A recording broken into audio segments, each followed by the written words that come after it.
Hey guys, it is Andy, aka Elogee. I'm here for another Magic the Gathering deck tech video. Today I'm going to be going over a deck that I'm actually giving away as a gift to my cousin Luke. Luke and I have been getting back into Magic lately, and I actually got this deck for him way back in September. This video should be coming out Christmas Eve or Christmas Day if I timed it right and I was able to get it out in time, but this is going to be a Christmas gift for my cousin Luke. I got a copy for myself too. It's in my deck backpack over there because I like this deck so much. I got this one for Luke and then I made one for myself because I like it so much. But yeah, this is going to be called Luke's Elves, and it's Elf Tribal. When I made this, we didn't really know what kind of decks Luke liked to play with, so we were trying to think, what would be a deck that he likes, and I got it in my head that he would like Elves, so I made an Elves deck for Luke, and this is what it is. There's no collected company. I felt I could utilize other options better than collected company, so there's no collected company, but there's some other goodies going on, as you're going to see. But for now, let's just get into the land base. I got 4, 5, 6, 7, 8, 9, 10, 17, 19, 20 basic forests. I've been preferring to have more lands in my decks. Like 20 used to be my go-to number, then I realized that was a little low, so I've been bumping it up to like 22. But for mono green decks, especially ones with elves, which are likely mana dorks, I think 20 is still sufficient. So I only got 20 in here. It's kind of low to the ground. Not very many high cost spells in here. There are a few, but my elves should be able to help pay for that, so I don't really need as many lands. So that was my justification for that. So let's just get into the actual deck, shall we? To begin with, we got 4 copies of La Noir Elves. Nothing really needs to be said about La Noir Elves. Used to be my favorite Magic the Gathering card before Dungrove Elder and Elder Gargoth came into the picture, but it's still a very iconic elf, very good 1-drop, particularly good in Elf Tribal. Can't really go wrong with a playset of La Noir Elves to begin. Now we got this bad boy, Nettle Sentinel, a 1-drop 2/2. That's only downside is that it doesn't untap during your untap step. It only untaps when you cast a green spell, I think. Yeah, so in a elf deck like this, that's going to be literally every turn. So effectively no downside for a 1-mana 2/2, which, pretty good. And it's elf, so that goes along with the theme of the deck. Here we got another 1-drop elf. This is Tajuru Blightblade. This is only in here because it has Death Touch, just as a way to kind of threaten the opponent. If it's taking me a long time to get into my big win conditions, this kind of holds the opponent off. They won't try to attack into you when you have a Blightblade open. So that's why I have that, just like as insurance. The Death Touch is why it's there. It's only 1/1 for 1 mana, so pretty efficient there. Those are my only 1-drops. Now we're on to 2/2s. To begin with, I have Elvish Clan Caller.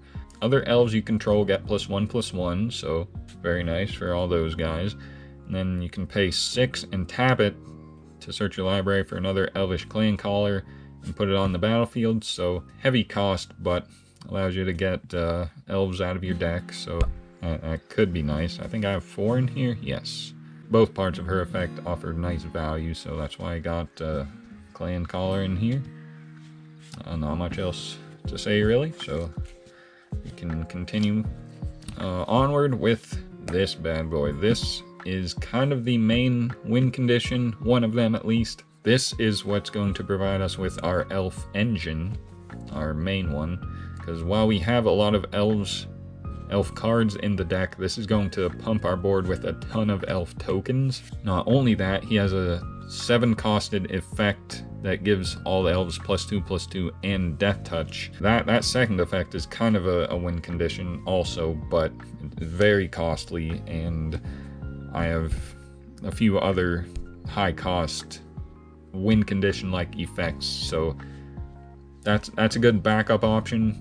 and it was originally the main option, but there's better options in the deck waiting, so it's got that going for it. But the main draw of Elvish Warmaster is the elf engine. So whenever you play an elf, that creates an elf token. So for a wide elf tribal deck like this, this is the main engine. So that's why the Warmaster's in here. Now we got Nissa's Chosen, a 2/3 for 2 mana. If it would die, put it on the bottom of its owner's library instead. Kind of flavorful, so when one of Nissa's Chosen fighters dies, she just chooses another one. But effective, you know, gameplay wise too, especially when we get to another card a little later in the deck. But yeah, just a solid elf there. Now here we got Daiwan's Elite, a 2-drop. When it enters the battlefield, if you control another elf, put a 1/1 elf token onto the field. So already we're getting a bunch of cards that kind of create elf tokens. So I think I only have 3 of this in here, because the effect is reliant on you already having an elf in play, which you should, but in a deck or in a metagame where there's heavy removal, that's a condition that you're not always going to meet. So I only have 3 in there, but it does provide, you know, nice advantage, gets you more elves, which is what this deck wants. So that's why I got Daiwan's Elite there, but like I said, only 3, but 3 is a good number.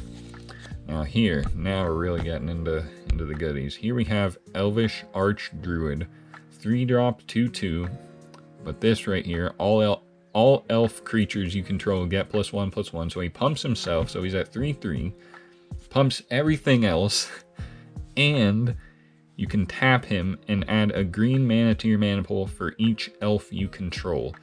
This gets you stupid amounts of mana if you have a bunch of elves. There isn't a whole lot in here that requires that much mana, but like for the Warmaster, for the Clan Caller, and a few other cards in here, that amount of mana is going to be how they are resolved. So Archdruid all around a banger in this deck. I got 4 copies.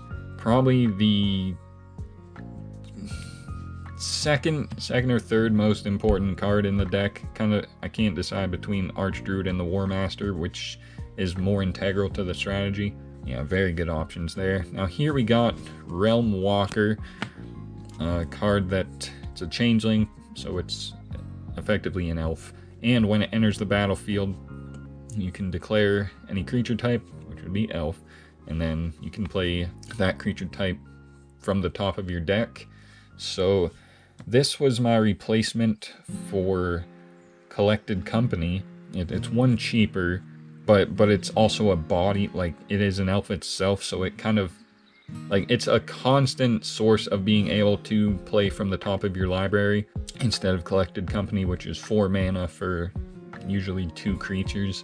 So that's why I have Realmwalker in here, and in fact, Luke actually likes the other Realmwalker better, so I'm gonna swap that out for this version.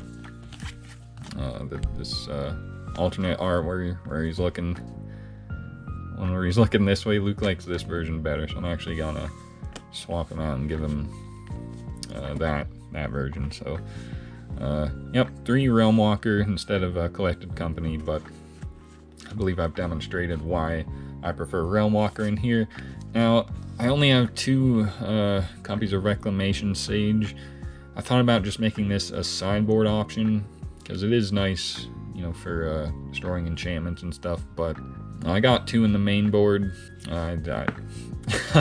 just in case, I guess. I didn't really make a sideboard. I'll leave that to Luke, but you can't really go wrong with Rec Sage. It's just there if necessary. There's plenty of other elves that are going to be, you know, utilizing their board pumping prowess instead of the enchantment hate. So I have 2 copies in there in case it's necessary, but probably not in a deck like this, but I have 2 in there in case. Now, here we get the Planeswalker Nissa Ravine from, I believe, original Zendikar. Her +1, search your library for a card named Nissa's Chosen, which is this. and whenever this dies, it goes back into your library. So you can effectively keep bringing out Nissa's Chosen, even if it keeps dying for a +1, so that's pretty good. She has another +1. You gain 2 life for each elf you control, so if you have a bunch of elves, you can gain a bunch of life, so that's also good.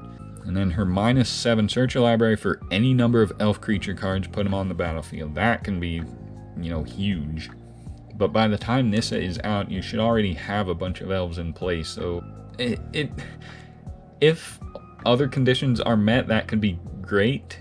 Nissa's only got 2 loyalty to begin with too, so it's gonna take a while to get that to resolve, but it's still a nice option, I feel. So, and that is if I already have the final creature in play, that being Crater of Behemoth. This is the final win condition of the deck. 8-drop 5/5 with haste, and when it enters the battlefield, creatures you control gain trample and get +X/+X, X being the number of creatures you control. So if you have a ton of elves, they all get pumped by the amount of elves you have, and they all get trample. This has haste, so when this hits the field, it's usually game over, because everything gets pumped, gets trample. I didn't even realize this pumped itself too.